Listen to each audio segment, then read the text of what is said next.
Good afternoon, everyone. My name is Dr. Miller, and the SCP we're going to be studying today is SCP-1470. Object Class: Neutralized, formerly Safe. Special Containment Procedures. The remains of SCP-1470 have been laid to rest in a small plastic case within the podium section of its terrarium. The terrarium is to remain stocked with salticids and the offspring of SCP-1470, and observed. Pending the end of quarantine period, these offspring may be introduced to the wild if no anomalous behavior is detected. All personnel have been cleared of quarantine after exposure to SCP-1470 with no ill effects.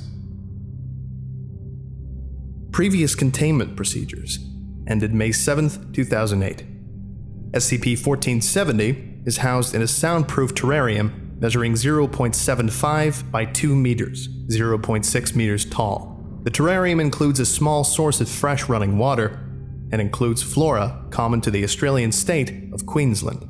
The northeastern corner of the terrarium has been modified to allow for communication with SCP-1470. This location is referred to as the podium. SCP-1470 appreciates regular contact and is scheduled for interviews 3 times daily, allowing for a regular nocturnal sleep schedule.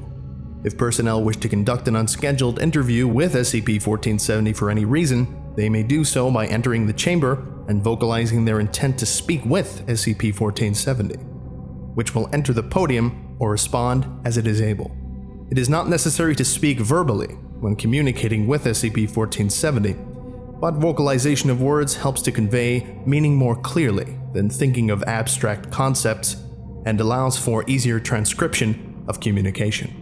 SCP-1470 is not capable of understanding the range of human thought, so it is highly recommended that researchers only use basic concepts and short statements.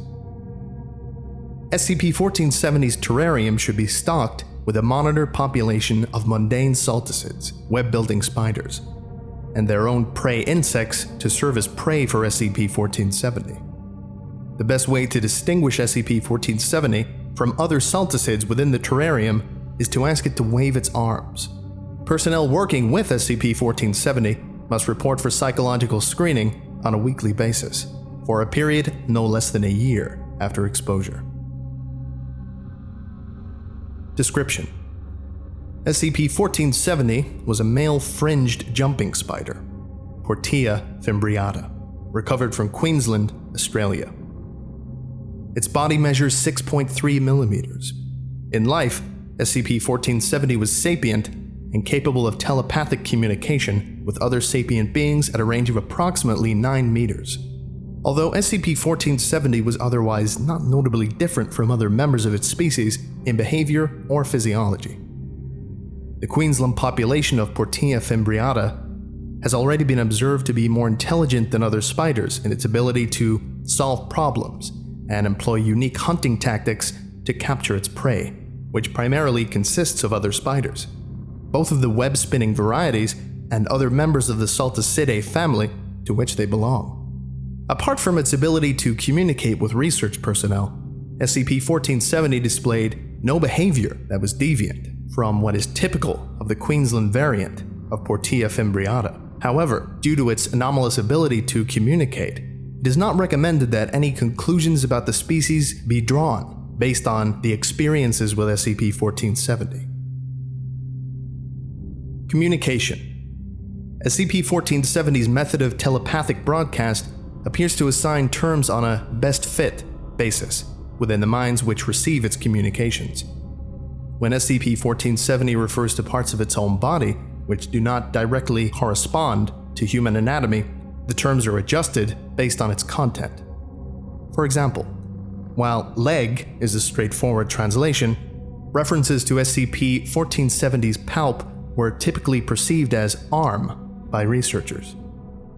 Refer to the following statement received after an unsuccessful attempt to introduce SCP-1470 to a mate.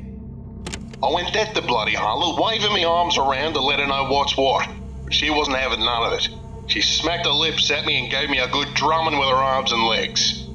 And I know it was because of that hideous red stripe you asked to put on me ass. It really makes a fella stand out in ways he's not supposed to. You know? Those savages might not notice it much, but you can't fool a proper lady. So anyway, I had to tie a bungee and make a jump for it, before sailing back to me tent to nurse me pride. As is typical of statements made by SCP-1470, it was perceived in a way that could almost be spoken by another human. It was also typical to perceive these statements in a strong regional dialect. Note, however, that harlot was used as a derogatory term and does not imply prostitution, a concept alien to Portia fimbriata. Lips refer to the chelicerae, where a spider's fangs are stored. Arms refer to the palps bordering the mouth, which are larger in males and used for display purposes. In this case, they were used to make the female aware of SCP-1470's presence and lack of intent to harm her. Arse refers to abdomen and the red stripe that was painted there at one time to distinguish SCP-1470 from other spiders. Tie a bungee refers to laying down a safety line of silk before making a jump off to the surface the spiders were located on. And sailing is a straightforward description of drifting down on a loose strand of silk while airborne. Likewise, tent refers to SCP-1470's web, a structure used purely for shelter. The red stripe was removed from SCP-1470 afterward, and a less mature female was introduced to the terrarium. The following excerpt was taken from the subsequent interview.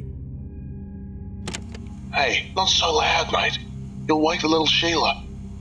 Your interaction with her seemed to go better. How was she doing? She was pretty scared when she got tossed out here by those big predators. At least, I think she was. She can't talk to me like we can talk. None of them ever can.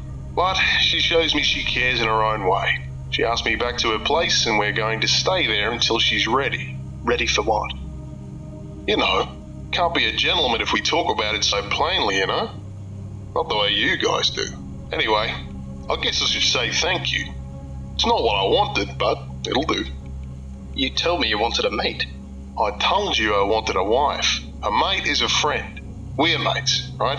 You're fun to talk to, but I wanted someone I could look in the eyes while I talked to them. We've never found anyone else that can talk like you do.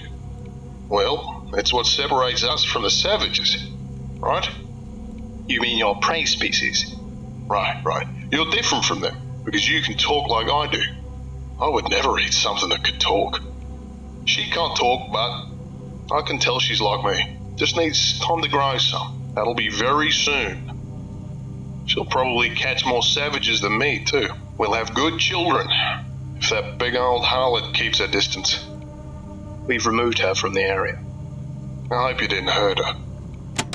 Note that cohabitation in the same web between a male and a sexually immature female is not uncommon in Portia fimbriata. The female's maturity was reached within the next 2 weeks, and SCP-1470 left the web after copulating. As is normal for the species, the female did not devour or kill SCP-1470. The following is excerpts from the final interview. Hey, is anyone out there? Hello, I'm here. We're just doing some work in your enclosure. What? The podium? It's enclosed, but I don't see you in here. I'm outside your podium. The podium doesn't have an outside, you daft bint. How come I can't get outside it? Do you see me waving my arm at you? This is a note from Dr. Westington. Unintelligible, wordless dread would be the most apt description of what I felt from SCP-1470, which fled the podium shortly thereafter, in a manner that suggested it was trying to avoid a predator. Portia fimbriata has excellent vision, although at a very short range. SCP-1470 had reacted to us visually before, but never in such a manner that suggested it realized we were the beings speaking with it. I will not hurt you. We like talking with you and we want you to live. I never realized you were so big. How can anything be so big? This is another note from Dr. Westington. SCP-1470 refuses to communicate for 2 hours. I remained at the podium, attempting to coax him back into interaction. I'm sorry. I just thought we were like each other. But that you just wanted to stay hidden because I'm kind of the king of the jungle around here. At least I thought I was. Maybe I should have. We've tried hard not to alarm you. What are you? I don't have any answers to that which will make sense to you, but I understand you were scared. I've been scared too, by things that are as big to me as I am to you. If that hurts to think about, I understand that too. The children won't talk to me, but the ones that lived are doing alright. I guess that isn't important to something like you, though. It will be my job to watch them. We were hoping they could talk like you do. You and me both. I'm pretty tired and itchy now. I want to change my coat, but I can't. Sorry for getting all weird on you earlier. I just wanted you to know that it was nice to talk to someone while it lasted. Note from Dr. Westington. SCP-1470 lived for a total of 3 months in Foundation custody before perishing of natural causes. He was not fully mature at the time of containment, so his total lifespan was estimated to be approximately 4 months. Okay, that about does it for today.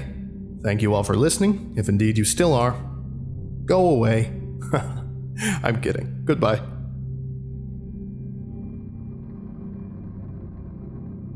I would like to give a special thank you to Desmond Haskins, Dustin Koski, Alan Setzer, Premier Romanov, Tyver Ball, and Dr. Mortis. Thank you all so much for your support. It's greatly appreciated. If you would like a special thank you at the end of each of my videos, and some other cool stuff as well, visit patreon.com/TheVolgun. Thank you.